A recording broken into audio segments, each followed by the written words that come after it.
1월 마지막 주일, 넷째 주일 오셔서 예배 드리는데 지금 한 달 동안 설교 제목을 하나님께서 역사하시는 교회라고 정해서 계속 진행하고 있습니다.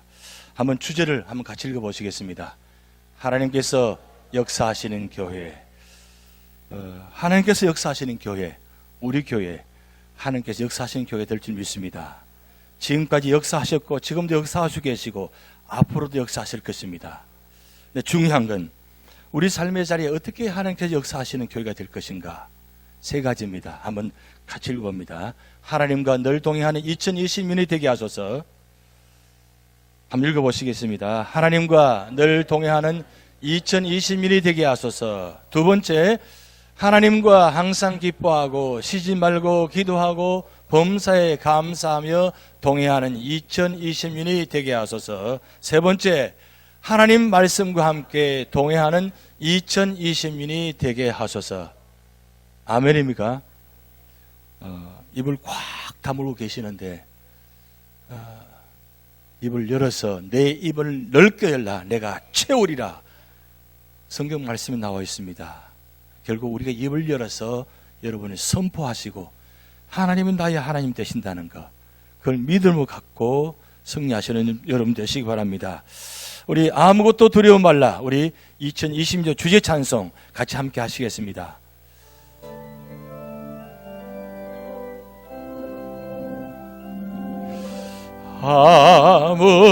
아무것도 두려워 말라, 주 나의 하나님이 지켜주시네.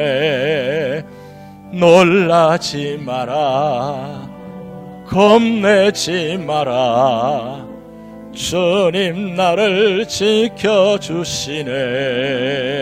아무것도 두려워 말라, 주 나의 하나님이 지켜주시네. 놀라지 마라, 겁내지 마라, 주님 나를 지켜주시네. 내 마음이 이미 겨워 지칠지라도 주님 나를 지켜주시네. 세상에 험한 풍파 몰아칠 때도 주님 나를 지켜주시네. 주님은 나의 산소, 주님은 나의 요새, 주님은 나의 소망, 나의 힘이 되시며, 주님은 나의 산성 소망 되십니다. 주님은 나의 산소, 주님은 나의 요새, 주님은 나의 소망, 나의 힘이 되신 여호와.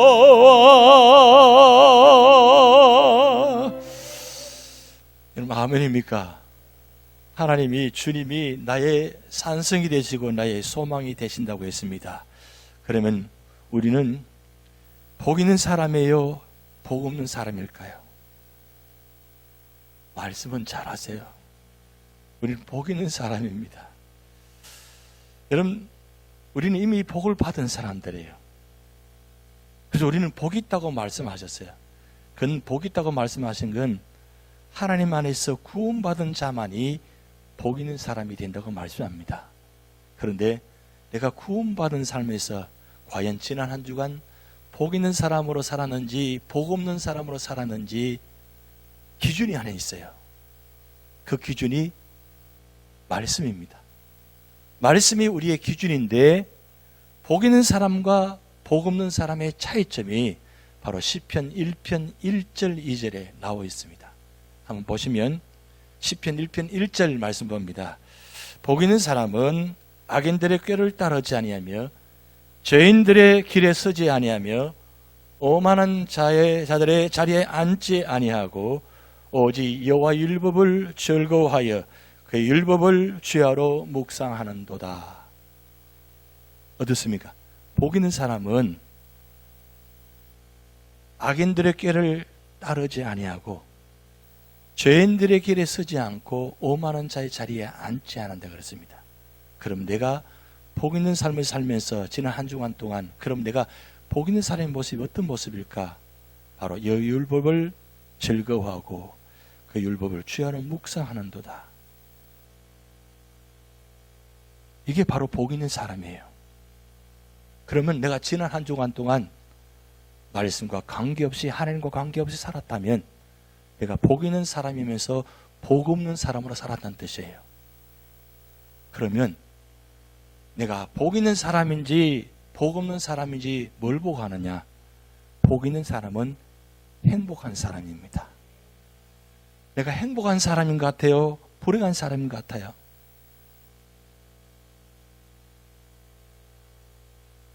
그럼 말씀 안 하시는 분은 불행한 사람이에요? 이제 대답하기도 힘드시죠? 여러분 앉아 계시는 모습이 참 힘드신 것 같아요. 지난 한 주간 동안 많이 힘드셨죠? 힘드셔서 주일날 그래도 겨우 이렇게 나오셨는데 그래도 오늘 부활주일, 은혜의 주일이잖아요. 그러면 내가 이미 축복받았기 때문에 내가 이미 이 자리에 나와서 예배 드리고 말씀 본다는 자체만 하더라도 내가 어떤 사람이라고요? 복 있는 사람, 행복한 사람이에요. 아, 나는 행복하다. 한번 해보세요. 예. 감사합니다. 내가 행복한 사람인지 불행한 사람인지 지금은 잘 모를 겁니다.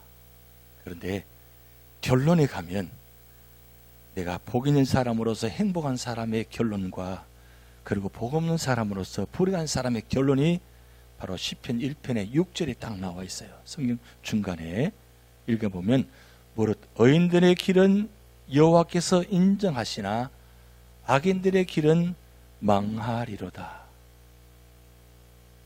화면이 전혀 안 움직이는데 무슨 이유가 있나요? 없어요? 예.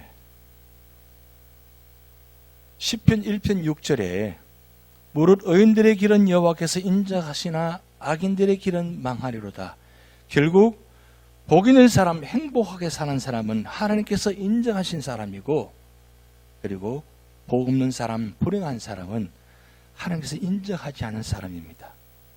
그러면 내가 복 있는 사람으로서 행복한 사람으로 살려면 어떻게 되느냐?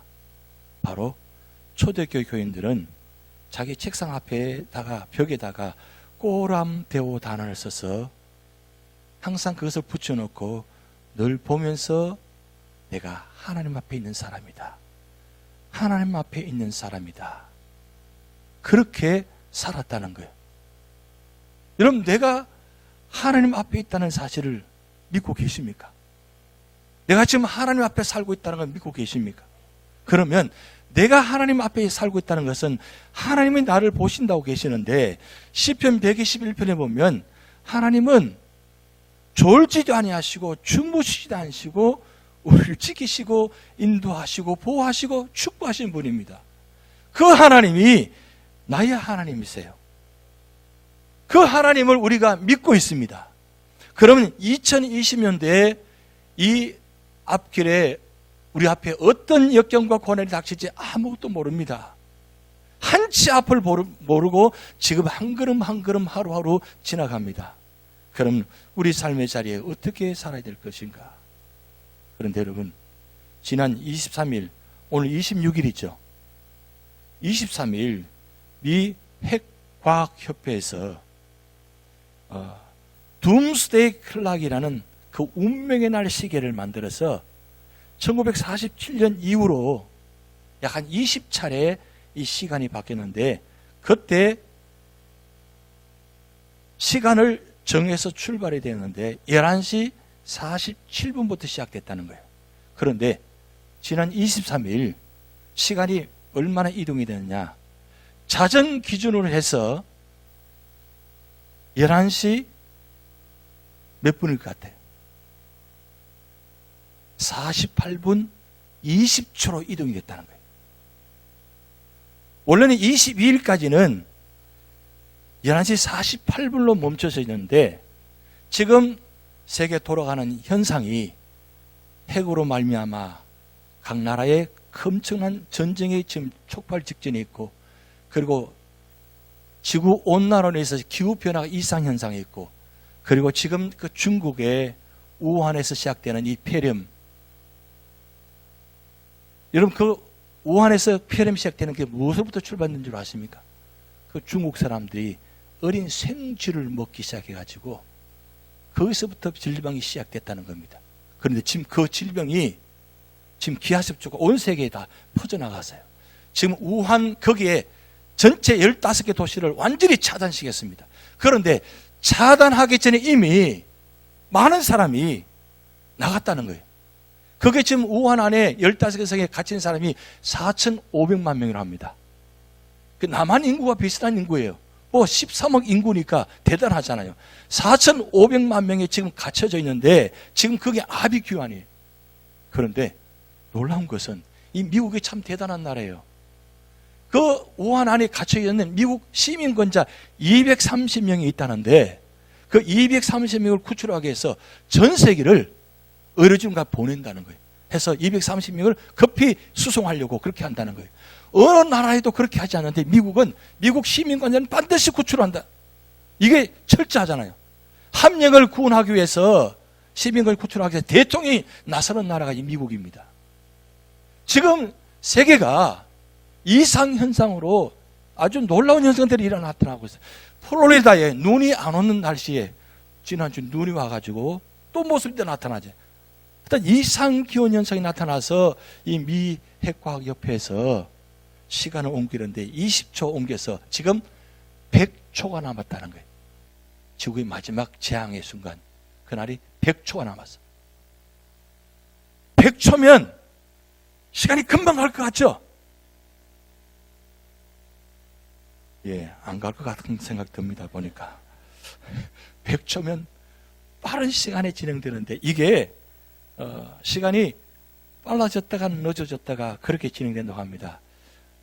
급하게 세상에 어떤 이상현상이 나타나면 시간이 옮겨가고, 그리고 그런 현상들이 나타나지 않고 좀 조용하고 평화가 이루어지면 시간을 뒤로 늦추고 이렇게 조정되는 날에 어떻든 지금 23일 날 지금 100초, 18분 20초 딱 48분 20초에 옮겨졌습니다. 그러니까 지금 지구의 종말이 지금 곧 다가오고 있다는 거예요. 우리가 지금 요한계시록 강의하고 있잖아요. 요한계시록 말씀 보면 하나님께서 이 마지막 때에 심판의 3대 7중 재앙을 일으키시는데 그 3대 7중 재앙 중에 지금 이런 질병들, 이런 나라가 날아가는 이런 전쟁들이, 이런 모습들이 그대로 다 상세하게 다 기록되어 있어요. 그럼 무슨 뜻이냐? 지금 주님의 재림이 점점 가까우고 있다는 거예요. 그러면 이럴 때 우리 믿음의 성도들은 어떻게 살아야 되는가? 어떻게 살아야 되는가? 그걸 오늘 시편 37편의 3절에서 11절까지 5가지 믿음의 성도는 반드시 이렇게 살아야 된다. 2020년대는 반드시 이 말씀대로 살아야 된다. 그렇게 말씀을 기록해 놓았습니다. 첫 번째 3절 말씀을 통해서 여호와를 의뢰하라. 여호와를 의뢰하라. 여러분, 의뢰하는 말은 이 히브리어로 바타크라는 단어입니다. 바타크. 이 의뢰하다, 이 뜻은 신뢰하다, 의존하다, 매달리다, 걸다라는 뜻이에요. 그러니까 한마디로 말하면 전적으로 하나님을 믿으라는 거예요. 모든 걸 다 내어서 하나님께 모든 문제를 하나님께 다 드리라는 거예요. 우리 삶의 모든 문제들이 있습니다. 그런 모든 문제를 하나님을 문제라면 바라보지 않고 그 문제를 하나님 앞에 맡기라는, 믿으라는 거예요. 그래서 3절 말씀, 여호와를 의뢰하고 선을 행하라. 땅에 머무는 동안 그의 성실을 먹을 거리로 삼을지어다. 이 말씀을 공동번역이라는 성경 번역책이 있는데 그 공동번역책에는 이렇게 말씀 기록되어 있어요. 야훼만 믿고 살아라. 땅 위에서 내가 걱정 없이 먹고 살리라. 이게 아멘입니까? 노멘입니까? 야면 믿고 살아라. 그럼 야면 믿고 살면 땅에서 내가 걱정 없이 먹고 살리라. 이런 마태복음 6장에 의식주 문제를 다 하나님께 맡기라 그랬잖아요. 그 의식주 문제 말씀하시면서 예수님께서 땅의 새도 땅의 풀도 다 하나님께서 기르시고 먹으시면 하물며 너희일까 보냐? 이게 너희가 누구예요? 믿음의 사람들이에요. 그래서 마태복음 6장 33절 말씀에 너희는 먼저 그의 나라와 그의 의를 구하라. 그럼 이 모든 것을 너희에게 더하시리라. 그리고 34절 말씀에 내일이 염려할 것이요 라고 했어요. 결국 우리 삶의 문제를 하나님께 믿고 나아가면 하나님이 우리 삶의 모든 문제를 책임지시고 이루신다는 겁니다. 하도 이 말씀을 많이 들으셔서 이는 아멘도 안 돼요. 이제는 아주 당연한 말씀이에요. 지금 여러분 표정에 당연한 말씀을 왜 자꾸 하시느냐고 하시는데, 그럼 당연하다면 과연 우리가 당연하게 믿고 정말 전적으로 하나님을 믿고 의지하고 그렇게 살아가느냐? 보면 또 아니에요. 그러니까 오늘 시편 37편 말씀을 다시 한번 하나님께서 말씀하고 있습니다. 여호와를 의뢰하라. 여호와를 믿으라. 두 번째 4절 말씀을 통해서 여호와를 기뻐하라 그랬어요. 이 여호와를 단어에 나오는데, 이 여호와라는 단어는 구약 성경에만 나오는 단어입니다. 하나님 이름. 그런데 이 여호와의 이름이 왜 중요하냐면 이 여호와의 의미의 뜻이 두 가지입니다. 성부 하나님의 의미가 있고, 그리고 약속하시는 하나님. 그래서 구약에 보면 약속의 말씀을 한번 하시면 함부로 끝나지 않고 계속 반복해서 말씀합니다. 그 말씀을 믿을 때까지, 그 말씀 이룰 때까지 계속해서 말씀하십니다. 여러분 구약 성경을 창세기부터 말라까지 말씀 읽어보시면 그 한 말씀이 계속 반복된다는 것을 알 수 있겠습니다. 성경에서 말씀이 반복된다는 것은 굉장히 중요한 뜻이에요. 그러면 그 말씀 읽다 보면 이 말씀 많이 본 말씀인데 하고 다시 찾아보면 똑같은 말씀인데, 그러면 그 말씀을 여러분 표시해 놓으셔야 돼요. 이 말씀 어디 있는 말씀이다. 그렇죠. 요즘 성경책은 좋은 성경책은 나쁜 성경책은 없죠. 좋은 성경에 것은 구체적으로 표시에는 보면 그 구절 밑에 관주가 달렸어요. 그런데 그 관주에 보면 반드시 구절들이 나와 있어요. 똑같은 평행 본문의 말씀은 관주로 표시되어 있습니다. 그만큼 중요한 말씀이라는 거예요. 그런데 이 여호와가 왜 기뻐하라? 근데 여호와께서 주시는 축복을 가지고 기뻐하라가 아니고 여호와를 기뻐하라 그랬어요. 그럼 왜 여호와가 기쁨이 대상이 되느냐? 보세요. 여호와 앞에서, 다시 전을 돌아갑니다. 여호와 앞에서, 그리고 여호와 함께, 그리고 여호와 곁에, 여호와의 임재 가운데. 그러니까 결국은 여호와께서 우리 하나님이 되시면, 믿으면 그 하나님이 사방팔방으로 우리와 함께 계신다는 뜻이에요. 그러니까 하나님이 나와 함께 계시니까 내가 기뻐할 수 있다는 거예요. 삶의 자리에 기쁨이 늘 있으면 얼마나 좋겠습니까? 데살로니가 후서 5장 16절 말씀에, 전서 5장 16절 말씀에 항상 기뻐하라 그랬어요. 기뻐하고 싶어요. 기뻐하고 싶은데 늘 화나는 일만 있어요. 원망하는 일만 자꾸 다가와요. 고통스러운 일만 자꾸 다가와요. 그런데요, 하나님께서 말씀합니다. 항상 기뻐하라니까. 어떻게 기뻐할 수 있어요? 그것도 하나님 뜻이라고 하네요. 왜 그러냐? 하나님이 나의 하나님 되시기 때문입니다. 다른 거 다 기쁨이 대상이 될 수 없습니다. 세상은 다 힘들고 어렵습니다. 고통스럽습니다. 원망이 될 수 있습니다. 그런데 하나님만은 나의 기쁨이 대상이 될 수 있다는 거예요. 하나님이 계시니까 그 하나님 때문에 살 소망이 있고 살 이유가 있다는 뜻이죠. 그래서 하나님만 믿고 의지하는 뜻은 그 속에서는 하나님이 얼마나 우리와 함께 계시는 뜻인데, 오늘 4절 말씀 읽어보시면 너 여호와를 기뻐하라. 그가 내 마음의 소원을 내게 이루어 주시리로다.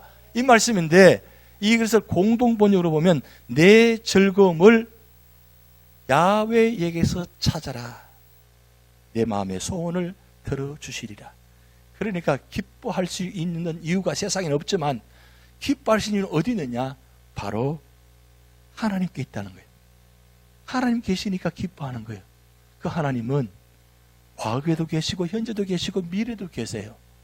그러면서 언제나 우리 자리에 함께 하십니다. 이런 삶의 자리에 함께 하시는 분은 기뻐할 수 있어요. 그런데 이 기뻐하는 단어가 보면 아나그라는 단어의 뜻이 있는데, 아나그, 이 뜻은 바로 부드럽다, 유연하다, 즐거워하다. 그러니까 하나님이 우리 안에 계시면 마음이 부들부들해져요.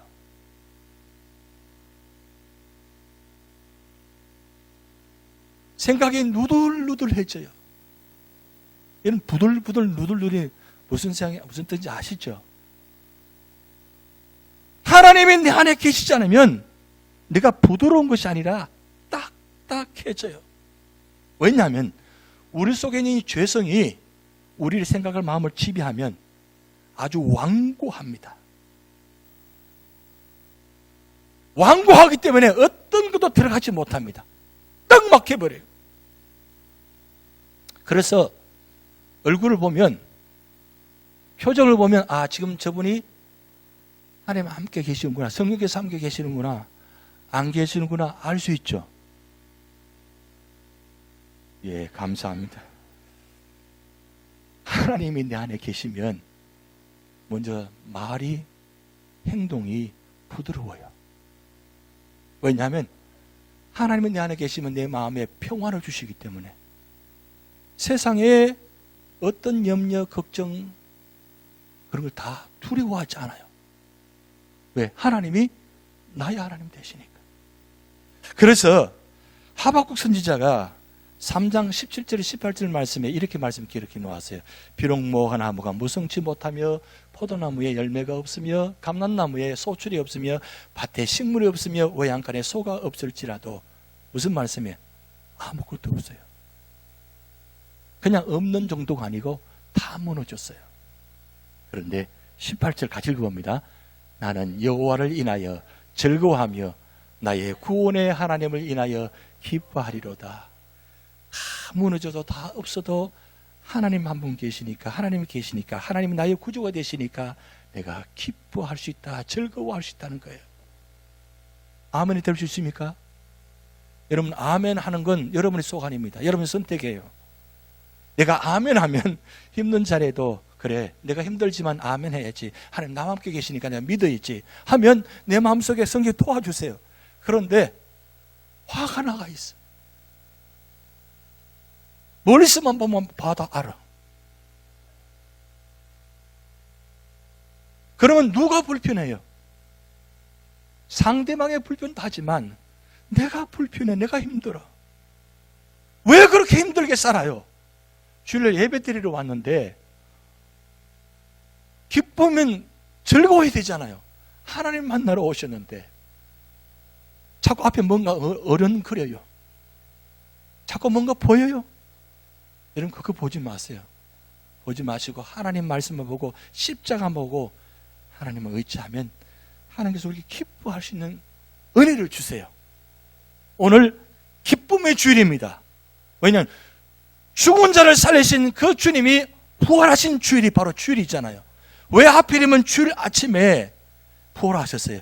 우리에게 주일마다 부활 주일이다. 오늘 죽었다가 살아난 날이다.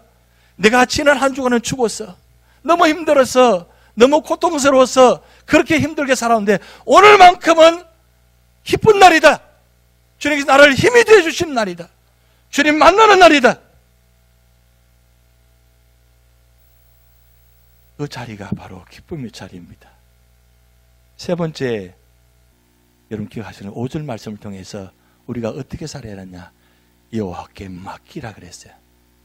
5절 말씀 보면 맡기라 그러는데, 이 맡기란 말은 히브리어로 갈랄이란 뜻인데, 이 뜻은 어떤 뜻이냐면 옮기다, 굴리다, 신뢰하다, 이런 뜻이에요.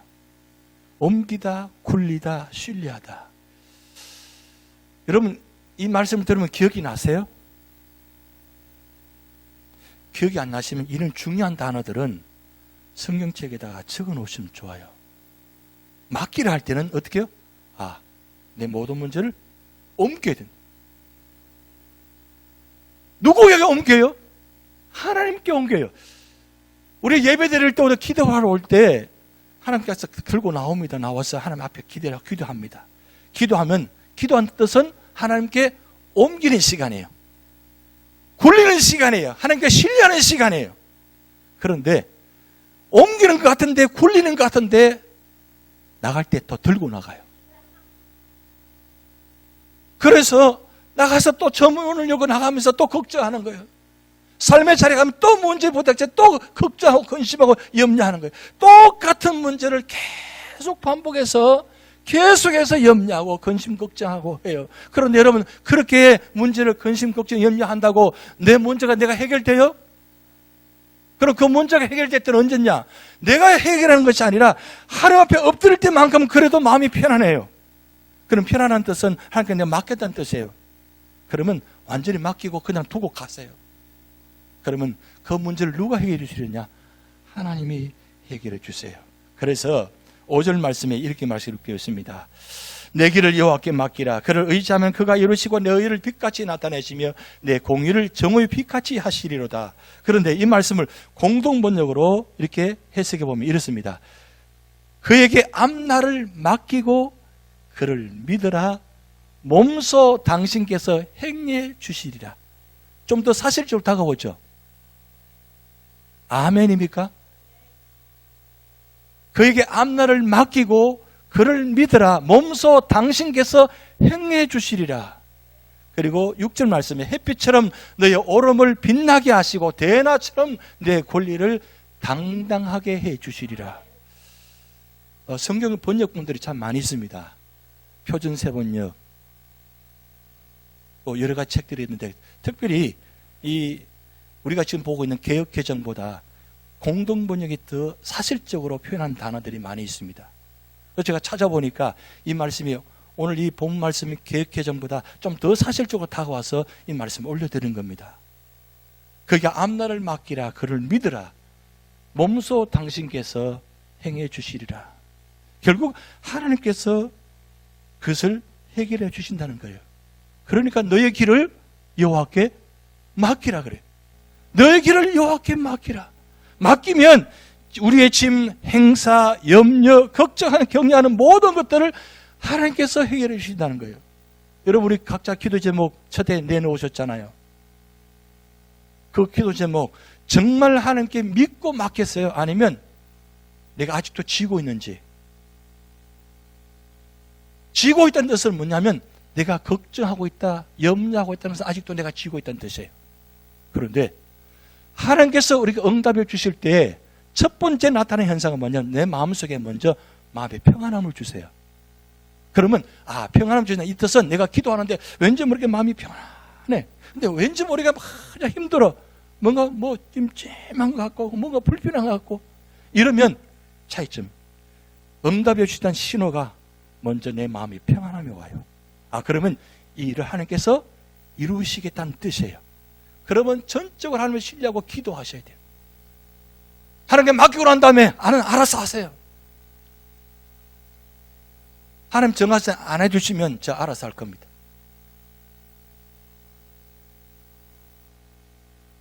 뭘 알아서 한다는 거예요? 내 뜻대로 하겠다는 뜻이에요. 그럼 내 뜻대로 하면 문제 해결되지 않아요. 그래서 여호와께 맡기라 그랬어요. 그런 다음에 네 번째 7절 말씀에 아주 중요한 말씀입니다. 여호와 앞에 잠잠하고 참고 기다리라 그래요. 우리가 잘 하지 못하는 게 뭡니까? 잠잠하지 못해요. 그리고 참고 기다리는 거 참 잘 못합니다. 왜? 우리가 성격이 급하잖아요. 그런데 하나님께서 여호와 앞에 잠잠하고 참고 기다리라. 그래서 여기 7절 말씀 보면 잠잠하는 뜻은 이 히브리어로 도움이란 말인데 침묵을 지키다 그 뜻이에요. 그리고 참고 기다리는 말은 몸부림치며 괴로워하다 그래요. 그러면 참고 기다리는 동안 그 응답되어질 때까지 참 괴롭고 힘들어요. 힘들지만 그럼에도 참고 기다리라. 왜? 그 문제를 내가 해결하는 것이 아니라 주님께서 해결해 주시는 뜻이기 때문입니다. 그래서 오늘 7절, 8절 말씀에 여호와 앞에 잠잠하고 참고 기다리라. 자기 길이 형통하며 악한 꾀를 이루는 자 때문에 불평하지 말지어다. 분을 거치고 노를 버리며 불평하지 말라. 오히려 악을 만들 뿐이라. 이 말씀을 공동번역으로 이렇게 해석해 놓았습니다. 고요하게 지내라. 야훼만 믿어라. 남이 속임수로 잘 된다 불평하지 마라. 화내지 말고 격분을 가라앉혀라. 불평하지 마라. 자신의 해로울 뿐이다. 결국 잠잠하지 못하고 화를 내고 불평하면 내가 해로울 뿐이란 뜻이에요. 그 뜻은 무슨 뜻입니까? 아직도 하나님을 신뢰하지 않는 뜻이에요. 그래서 기다리는 거 참 힘듭니다. 이 미국 와서 제일 훈련하는 거 뭡니까? 기다리는 거예요. 그래서 한국에서 우리 워낙 빨리빨리 하다 보니까 여기 와서 빨리빨리 하면 안 되니까 어떻게 해요? 새치기 하잖아요. 여기 새치기 용납이 안 되잖아요. 기다리라. 언제까지? 될 때까지 기다리라. 그 훈련을 우리 지금 받고 있습니다. 근데 중요한 건 하나님 앞에서 우리가 살아가면서 어떤 모습으로 살아가야 되는가? 여러분 하나님 앞에 나왔을 때는 잠잠하셔야 돼요. 왜 잠잠해야 되느냐? 하나님의 음성을 듣는 자리이기 때문입니다. 말씀을 듣는 자리가 있고 말씀할 자리가 있습니다. 성경에 보면 출애굽 14장에 보면 홍해 앞에 지금 이스라엘 백성들이 와 있습니다. 지금 뒤에는 애국 군대가 지금 따라오고 있습니다. 앞에는 홍해가 있습니다. 이게 큰일 났어요. 이 다 죽게 되었어요. 그래서 그 이스라엘 백성들이 어떻게 했습니까? 막 원망하고 불평합니다. 우리를 죽이려고 이렇게 홍해에 수장시키려고 우리를 이렇게 인도하냐고. 그럴 때 모세가 13절에 이렇게 말씀합니다. 모세가 백성이 이르되 너희는 두려워하지 말고 가만히 있어서 여호와께서 오늘날 너희를 위해 행하시는 구원을 보라. 너희가 오늘 본 애굽 사람을 다시는 영원히 보지 못하리라. 14절 우리 같이 있습니다. 여호와께서 너희를 위하여 싸우시리니 너희는 가만히 있을지니라. 가만두면 우리는 다 죽어요. 우리 죽이기 위해서 부르셨어요? 아닙니다. 우리를 구원하시게 부르셨어요. 그렇다면 우리를 구원하려 부르셨으면 우리 어려움 당한 힘든 일을 그냥 가만히 보고 계세요? 아닙니다. 하나님 직접 뭐요? 싸우신다는 거예요. 싸워주시잖아요. 집 애국공당 돌아올 때 어떻게 했습니까? 하나님께서 구름기둥 불기둥으로 뒤로 옮기셔가지고 이스라엘 백성과 이 애국 사이에 기둥을 만들었어요. 도르지 못합니다. 근데 앞에는 어떻게 했어요? 홍해에 막혀졌어요. 그 홍해를 가르셨습니다. 가르시고 난 다음에 그리고 이스라엘 백성은 다 건너가고 난 후에 그 다음 구름기둥 불기둥을 다시 옮기십니다. 옮기셔서 이스라엘 백성들이 다 옮기는 쯤에 애국 군대가 따라 죽이고 들어옵니다. 다 들어올 때 그때 모세가 손을 들고 어떻게 했습니까? 홍해를 다시 합해버렸어요. 하나님이 그렇게 하실 줄 누가 알았겠어요? 그게 하나님 방법입니다. 하나님 방법은 기상천외합니다. 여러분이 지금까지 경험하지 못했는 놀라운 방법들을 하나님께서 올 한 해 동안도 베풀어 주실 것입니다. 그럼 우리가 할 일은 뭐냐? 하나님 앞에서 문제를 맡겨놓고 하나님 앞에 잠잠하고 참고 기다리면서 기도하는 거예요. 하나님 정하신 때 이룰 줄 믿습니다. 모두가 믿음을 합해서 합심해서 기도하면 하나님께서 정하신 때 어느 날짜인지 몰라요. 어느 시간인지는 모릅니다. 그렇지만 하나님이 정하신 때에 합력하여 선을 이루시는 역사가 나타날 줄 믿습니다. 마지막 5번째, 여호와를 소망하라 그랬어요. 여호와께서 주신 축복을 소망하라가 아니라 여호와를 소망하라. 이런 소망이라는 말은 여기 카와라는 뜻이 있는데 참을성 있게 기다리는 겁니다. 앞에 있는 단어와 거의 비슷한 의미가 있습니다. 그런데 왜 소망을 가져야 되느냐? 9절 말씀에 진실로 악을 행하는 자들은 끊어질 것이나 여호와를 소망하는 자는 땅을 차지하리로다. 이 말씀을 공동문에 번역하면 악한 자는 망하게 마련이요 야훼를 기다리는 자 땅을 물려받으리라. 결국 애국 백성을 다 첫 아들을 다 피를 흘리게 만들고 그리고 이스라엘 백성을 구원하신 이유가 무엇입니까? 그 가나안 땅 축복의 땅을 주시기 위해서 이 모든 일을 하신 겁니다. 하나님은 오늘 우리에게 주시는 축복의 땅이 있습니다. 그 축복의 땅을 주시려고 우리에게 은혜가 주셨다. 그래서 11절 말씀 마지막 절 말씀입니다. 온유한 자들은 땅을 차지하며 풍성한 화평으로 즐거워하리로다. 여러분 온유한 단어 이건 여러분 성경에서 가장 대표적으로 온유하신 분은 예수님이십니다. 그런데 예수님 말고 가장 지상에서 가장 온유한 자는 성경에 모세라고 했습니다. 모세가 지상에 가장 온유한 자라고 했습니다. 온유가 무슨 뜻입니까? 힘을 조절한다. 그런 뜻이잖아요. 모세가 정말 온유한 사람이었어요. 그런데 40년, 광야 40년 이제 마지막 분 한 달 남겨놓고 한 달만 참으면, 한 달만 잘 넘어가면 이제 가나안 땅에 들어갈 수 있어요. 그런데 한 달 남겨놓고 백성들이 물이 없어서 원망하니까 어떻게 했습니까? 모세가 내가 물을 낼 수 있는 사람이냐고 화를 내면서 반석을 2번 쳤습니다. 그 온유한 자가 결국 이 한 번의 실수로 인해 가지고 꿈에도 그리던 가나안 땅에 들어가지 못했습니다. 그런데 참 놀라운 것은 신명기 말씀 보면 하나님께서 모세를 그 너보산 그 위에다가 다 세워놓고 자, 저 땅을 바라보라고, 저기 가나안 땅이라고, 그러면서 너는 여기까지. 차라리 안 보여주시고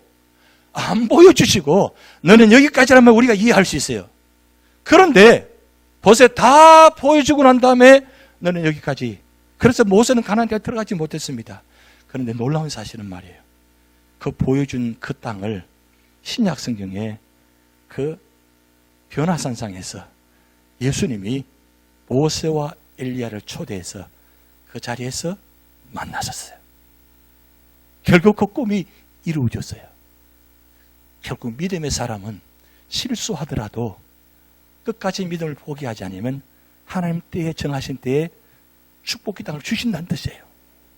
우리는 완전하지 못하기 때문에 때문에 실수할 수 있습니다. 부족합니다. 그렇지만 그 부족한 가운데도 나 부족함을 알고 하나님, 저는 약한 모습입니다. 회개하고 하나님께 엎드리면 하나님 정하신 때에 축복의 땅, 온유의 땅, 그 가나안 땅을, 천국의 땅을 우리에게 주신다는 말씀입니다. 올 한 해 동안 여러분이 많은 힘든 어려운 일들이 많이 다가오실 것입니다. 그런데 5가지 말씀 꼭 기억하세요. 여호와를 의뢰하라, 여호와를 기뻐하라, 여호와께 맡기라, 여호와 앞에 잠잠하고 참고 기다리라, 여호와를 소망하라. 그러면 하나님께서 여러분에게 주신 축복의 땅이 12월 마지막에 주실지 그 전에 주실지 아무도 모르지만 하나님 반드시 주신다는 사실, 그 믿음을 갖고 말씀을 갖고 승리하는 여러분 되시기 바랍니다.